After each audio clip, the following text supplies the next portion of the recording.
जिसमें आपको पूजा पाठ में भी बैठने की जरूरत नहीं है। विपश्यना साधना, विपश्यना साधना के माध्यम से आप विकारों से मुक्त हो सकते हो, निष्पाप हो सकते हो। केवल उस पथ पर बढ़ना शुरू कर दो।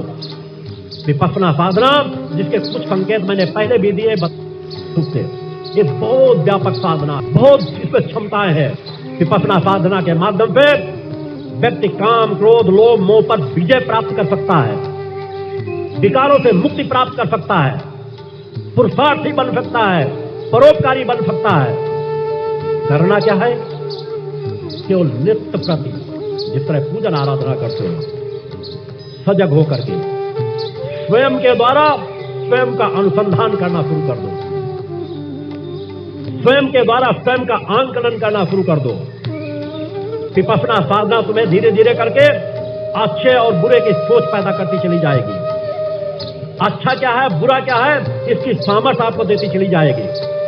नित्य प्रति केवल अपना आंकलन करना शुरू कर दो कि मैंने क्या गलत किया और क्या अच्छा किया।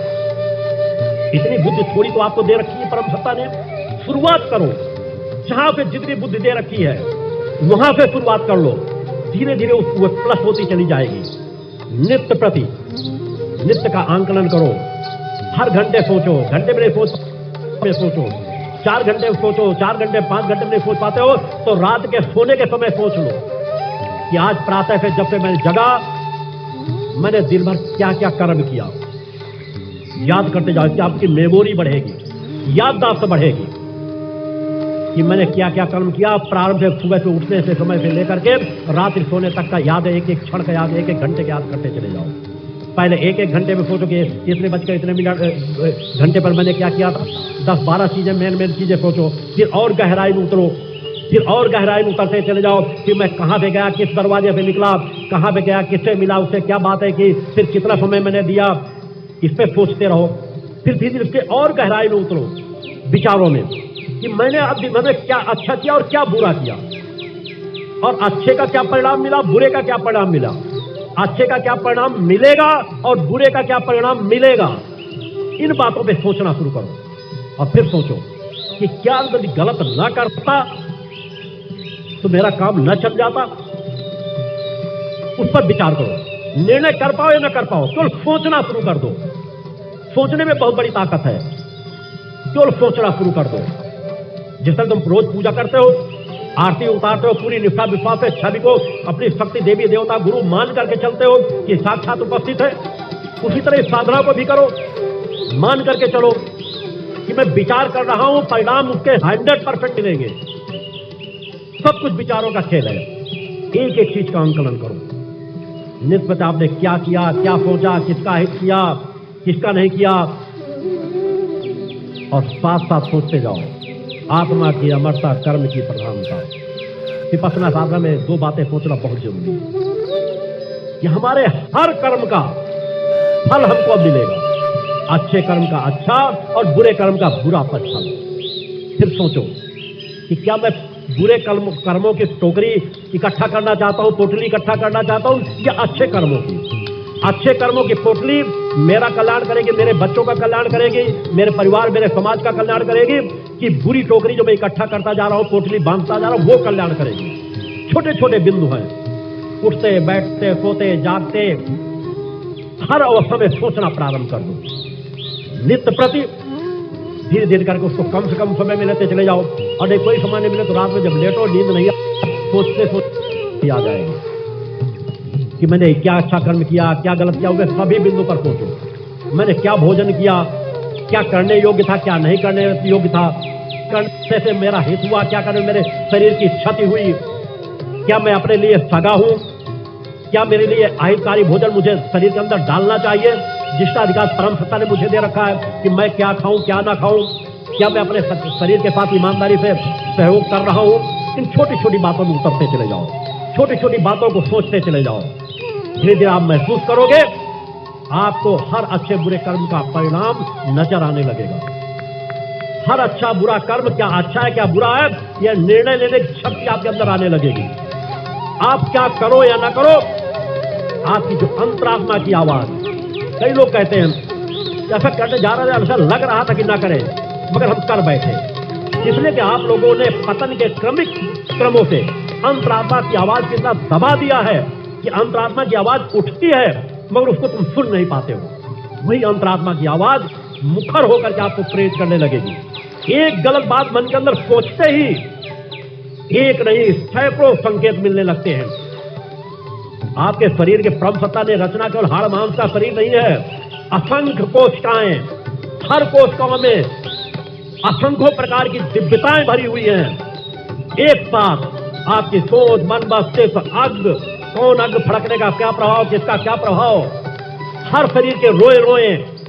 आप तो केवल आंखों का फड़कना जानते हो कि दाई पुरुषों की अच्छी होती है, बाई महिलाओं की अच्छी होती है, बाई पुरुषों की फड़क रही हो तो गलत है, दाई महिलाओं की फड़क रही हो तो गलत है। एक एक रोया आपको संकेत देने लगता है कि आप क्या जो सोच रहे हो गलत सोच रहे हो या अच्छा सोच रहे हो। आप सजग हो जाओगे। आप कहीं यात्रा में जा रहे हो, जाना चाहिए ना जाना चाहिए, यह निर्णय लेने की आपके अंदर क्षमता आ जाएगी, जिससे आपके अंदर विवेक जागृत होने लगेगा। ये विपश्यना साधना में गुण है। बस एक बार निर्णय लेकर के पड़े लोग कि मुझे रोज सोचना है, रोज विचार करना है। एक दिन नागा ऐसा न जाने पाएगा जिस दिन मैं विचार न करूं। खाली किसी समय बैठा काम करता हुआ, कहीं पर भी बैठा हुआ हूं तो फिर सोचूं कि मेरे जीवन का उद्देश्य क्या होना चाहिए। खाना पीना, 2 बच्चे पैदा करना और मर जाना, क्या यही जिससे मैं पतन के मार्ग में जाता चला जाऊंगा? एक न एक दिन मैं इससे भी बदतर स्थिति में चला जाऊंगा। एक दिन मैं उसी दयनीय स्थिति में चला जाऊंगा कि जहां से उभरना मेरे लिए कठिन हो जाएगा। तो मुझे कौन सा रास्ता तय करना चाहिए, अच्छाइयों का रास्ता या बुराइयों का रास्ता? आपके कदम बुराइयों से हटने लगेंगे, विचार आपके अच्छे जागृत होने लगेंगे। विचारों का बहुत बड़ा खेल रहता है। जिस तरह की बातें आप सोचना शुरू कर दोगे, सोचने में आपका क्या जाता है? अरे भगवान की आरती करने में तो हो सकता है घी लगता है, तेल लगता है, अगरबत्ती लगती है। इस सोचने में तो कुछ नहीं लगता। आपने स्नान किया है कि नहीं किया, आप आसन लगा के बैठे हो कि बगैर आसन के बैठे हो, टेढ़े बैठे हो या सीधे बैठे हो, आप अपाहिज हो, अपंग हो, बीमार हो, कोई चीज शरीर की बाधा नहीं करती। केवल विचारों से सोचना है कि क्या अच्छा क्या बुरा मैंने किया, क्या करना चाहिए क्या नहीं करना चाहिए। यही सोचते सोचते आपके विचार आपको पुरुषार्थी बना देंगे, आपकी सद्बुद्धि आ जाएगी और आप सत्कर्म करने की तरफ आपके कदम बढ़ने लगेंगे। क्योंकि सब कुछ विचारों से होता है। तरह कल्पना करके देखना, विचार से आप सदैव महसूस करते हो मगर विचार की ताकत को नहीं समझ पाते हो। मुझे बताओ, क्या तुम अपने अंदर बिना विचार लिए, बिना अपने अंदर क्रोध की भावना पैदा किए किसी एक व्यक्ति को भी तमाचा मार सकते हो? मार ही नहीं सकते। जब आपके अंदर पहले विचार श्रृंखला चलेगी तब आप किसी को क्षति पहुंचा सकते हो। काम वासना, कल्पना करके देखना कि बिना मेरे अंदर जब तक विचार नहीं आएंगे, मेरे शरीर का एक रोया कामना के बसीभूत, विकारों के बसीभूत हो ही नहीं सकता।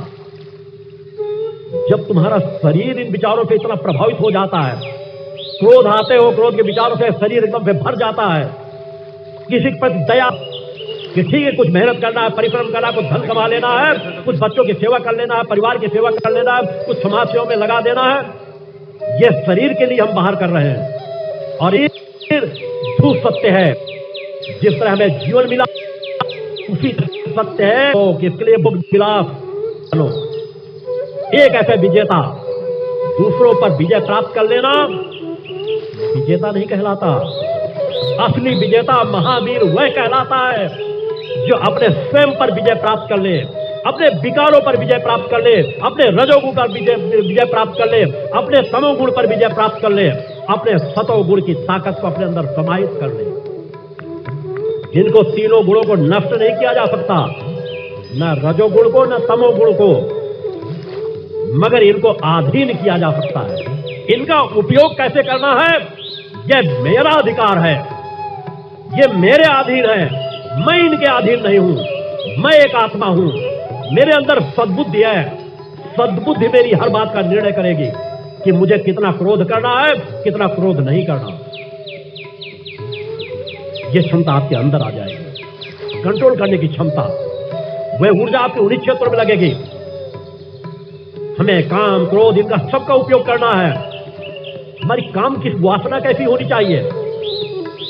बाहर की चीजों में, वासना में कोई सुख नहीं है। क्षणिक सुख आपके शरीर की शक्ति को नष्ट कर देता है।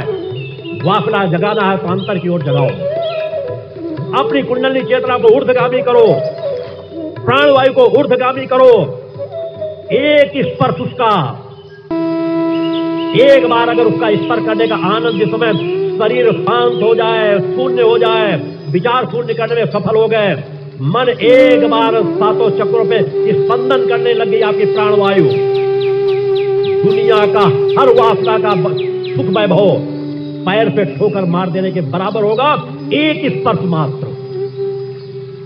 कल्पना करके देखो, पूर्ण चेतना की क्या सामर्थ्य होगी। आप छूटे जाओगे। हर एक के शरीर के अंदर, आपके अपने शरीर के अंदर है। कहां गए वो युवा?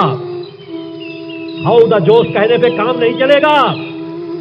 सब नशेड़ी बनते चले जा रहे हैं, शराबी बनते चले जा रहे हैं, फेसबुक में उलझ करके रह गए हैं, मोबाइलों में 8-8, 10-10 घंटे लगे हुए हैं।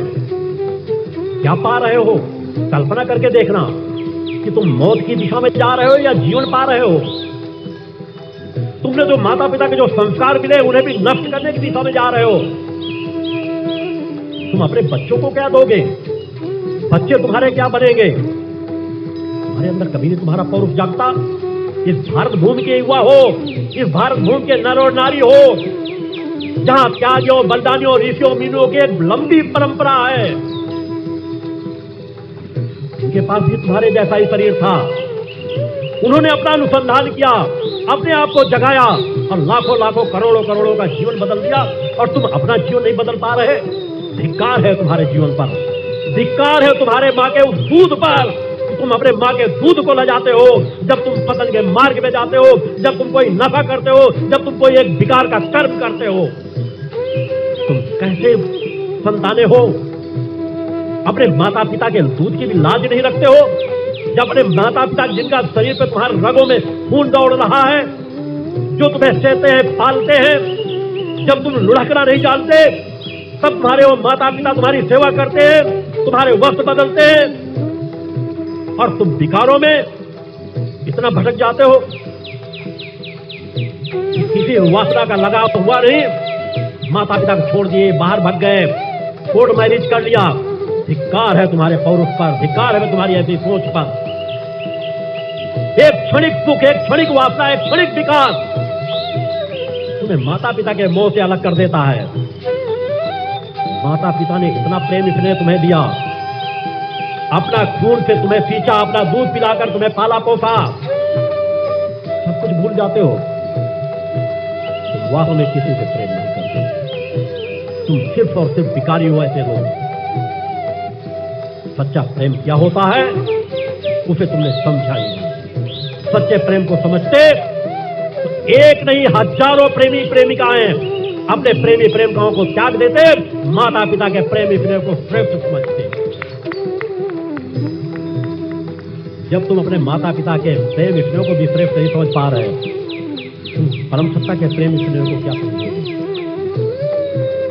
एक बार समझ ली, एक बार समझने की समय बढ़ गए तो कल्पना करो, जिन माता पिता इतना प्रेम स्नेह करते हो, माता पिता के प्रेम का थोड़ा एहसास हो, तो कल्पना करना वह जगत जननी का प्रेम कैसा होगा,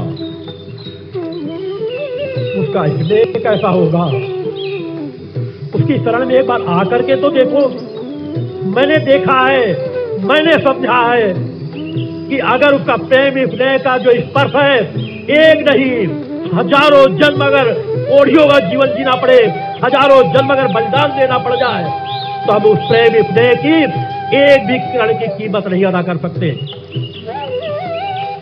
वह आपकी भी जननी है, निखिल ब्रह्मांड की जननी है। ब्रह्मा, विष्णु, महेश भी जिसे मां कहकर के पुकारते हैं, सुनते हो कथाओं में, मगर उस जगत जननी से प्रेम नहीं जागृत होता, उस जगत जननी के प्रति स्नेह नहीं जागृत होता कि एक बार हम अपनी आत्मा की जननी को देखें, एक बार आत्मा की जननी का प्रेम स्नेह प्राप्त करें। उस पथ पर एक न एक दिन तो चलना पड़ेगा। चले बिना कल्याण भी नहीं होगा। इस कलिकाल की भयावहता को केवल माता आदि शक्ति जगत जननी भगवती की आराधना से ही दूर किया जा सकता है। उनकी भक्त की शरण में आकर के दूर किया जा सकता है, क्योंकि यह सुसत्य है कि माता भक्ति आदि शक्ति जननी जगदम्बा की आराधना करने वाला भक्त यदि नशे मान से मुक्त चरित्रवान है तो वह भक्त अपने लिए किसी दूसरे का सहारा नहीं लेता, स्वयं अपना कल्याण करता है और वह तो दूसरों को भी सहारा देने वाला बन जाता है।